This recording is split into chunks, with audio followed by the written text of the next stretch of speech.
Here we are in Harlem where Langston Hughes lived for 20 years. Within days of dropping the bombs and weeks before John Hershey's Hiroshima appeared in the New Yorker, Hughes protested the bombing of Hiroshima and Nagasaki through the character of the wise fool Simple. They just didn't want to use them on white folks. You know, Germans are white.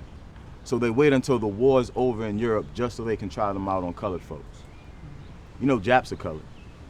I see in the news where it cost $2 billion to develop those bombs and get those atoms so they would split one another.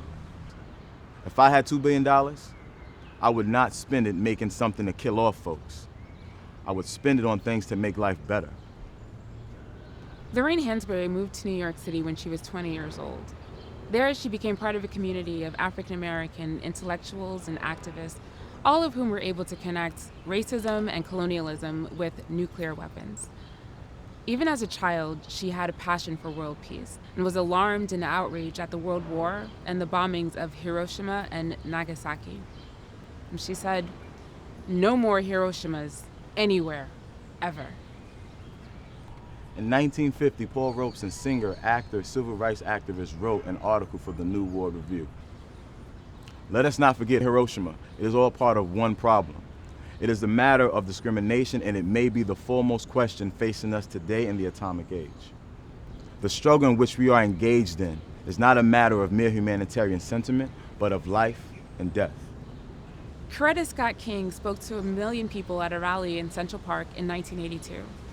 This led directly to the New York City Council passing legislation making New York a nuclear-free zone. Since then, to the best of our knowledge, no nuclear weapons have entered New York Harbor.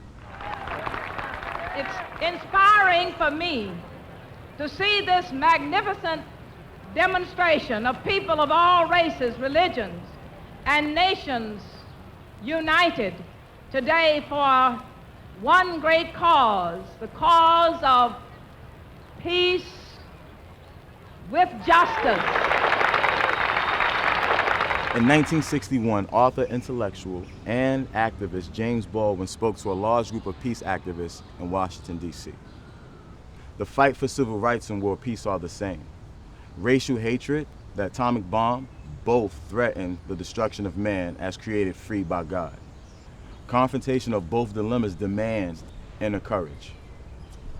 Beloved singer, actor, and New Yorker Harry Belafonte was an active member of SANE, the National Committee for a Sane Nuclear Policy.